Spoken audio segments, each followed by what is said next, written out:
بسم اللہ الرحمن الرحیم نحمدہ ونصلی علی رسولہ الکریم اما بعد۔ پیارے پیارے بچوں، ننھے مننے پھولو، اللہ تعالیٰ آپ سب کو ہمیشہ خوش رکھیں اور فلسطین کے مسلمانوں کو خوشیوں سے نوازیں، عافیت عطا فرمائیں اور ان کو اپنی حفظ و امان میں رکھیں، مجاہدین کو فتح نصیب فرمائیں، آمین۔ الاحسان اکیڈمی والے چچا کی طرف سے السلام علیکم ورحمۃ اللہ وبرکاتہ۔ پیارے بچوں، ہماری کہانی چل رہی ہے مسجد اقصیٰ اور فلسطین، اور اس کے 21 حصے ہم سن چکے ہیں، آج ہے اس کا 22واں حصہ۔ اس حصے میں ہم یہ سنیں گے کہ ہمیں کیا کرنا چاہیے،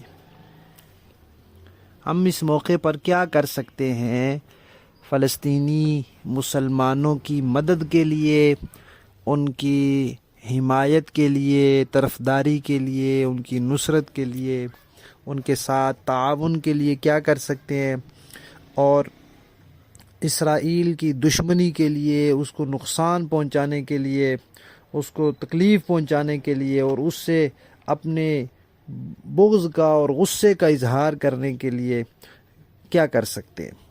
تو پیارے بچوں، ایک مسلمان کے لیے سب سے پہلا کام یہ ضروری ہے کہ وہ اپنا عقیدہ پکا کرے۔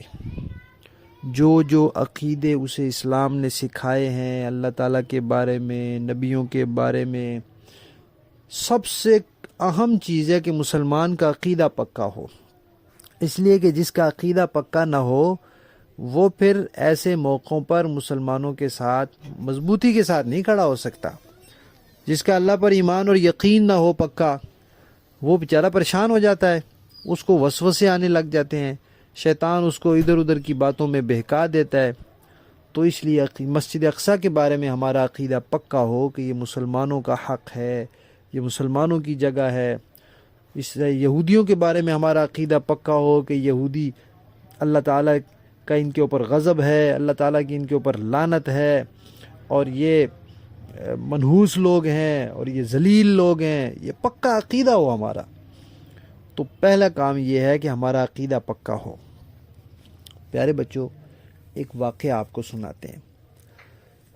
آپ نے سنا ہوگا کہ نبی پاک صلی اللہ علیہ وسلم نے ارشاد فرمایا کہ حضرت عیسیٰ علیہ السلام کو یہودیوں نے قتل کرنے کی اور پھانسی پہ چڑھانے کی سازش کی تھی۔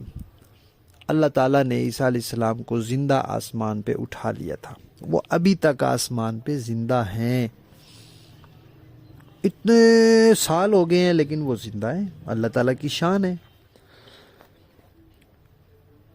قیامت سے پہلے اللہ تعالیٰ عیسیٰ علیہ السلام کو دوبارہ زمین پر اتاریں گے، وہ زمین پر تشریف لائیں گے، پھر آ کر وہ یہودیوں کے ساتھ لڑائی کریں گے۔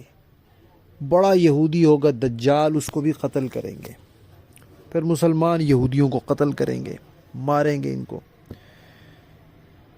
پھر اللہ تعالیٰ کی اتنی مدد ہوگی مسلمانوں کے ساتھ کہ کوئی یہودی چھپنے کے لیے اگر کسی پتھر کے پیچھے چھپے گا نا کہ میں بچ جاؤں، تو وہ پتھر بھی آواز دے گا مسلمان کو کہ وہ اللہ کے بندے، یہ میرے پیچھے یہودی چھپا ہوا ہے، اس کو قتل کرنا ذرا۔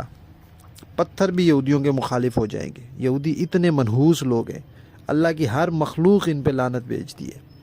یہ درخت کے پیچھے چھپیں گے نا تو درخت بھی آواز دے گا کہ یہ ایک یہودی چھپا ہوا ہے، ذرا اس کو قتل کرنا، ٹھکانے لگانا ہے، اس کو اللہ کی زمین کو اس سے پاک کرنا، تو درخت بھی آواز دے گا۔ صرف ایک درخت ہے جو یہودیوں کا خاص درخت ہے، وہ نہیں آواز دے گا، وہ یہودیوں کے ساتھ تعاون کرے گا اور وہ ان کو چھپائے گا۔ اگر اس کے پیچھے چھپے ہوں گے تو وہ آواز نہیں دے گا۔ تو یہودیوں کو بھی اس بات کا پتہ ہے، انہوں نے وہ والے درخت بہت سے لگائے ہوئے ہیں، لیکن بہرحال یہودی اس وقت قتل ہوں گے اور یہ ختم ہو جائیں گے۔ تو واقعہ یہ ہے کہ ایک مرتبہ ایک مسلمان نے یہودی سے کہا کہ یہودیوں، تم مسلمانوں کے ساتھ مقابلہ نہیں کر سکتے، ایک وقت آئے گا مسلمان تمہیں اتنا ماریں گے کہ تم پتھر کے پیچھے بھی نہیں چھپ سکو گے، درخت کے پیچھے بھی نہیں چھپ سکو گے۔ تو پیارے بچوں، اس یہودی نے آگے سے پتہ کیا کہا؟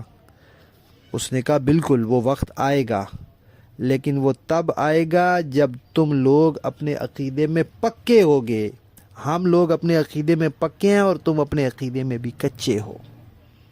تو بہت سے مسلمان عقیدے میں کچے ہیں، تو عقیدہ پکا ہونا چاہیے، قرآن کا، صحابہ کرام کے بارے میں، جنت دوزخ کے بارے میں، ہر چیز کے بارے میں جو جو اسلام نے ہمیں باتیں بتائی ہیں ان کے بارے میں ہمارا عقیدہ پکا ہو۔ پوری دنیا جو مرضی باتیں کہہ لے، ہمارا عقیدہ پکا ہو، ہم اس کو صحیح سمجھیں، صحابہ کو صحیح سمجھیں، انبیاء کو صحیح سمجھیں، تو پھر کام بنے گا۔ تو ہمارے کرنے کے کاموں میں سے پیارے بچوں، پہلا کام ہے کہ ہم اپنا عقیدہ پکا کریں۔ دوسرا کام کیا ہے، یہ انشاءاللہ ہم آپ کو کہانی کے اگلے حصے میں بتائیں گے۔ ہماری کہانی مسجد اقصی اور فلسطین کا 22واں حصہ ختم۔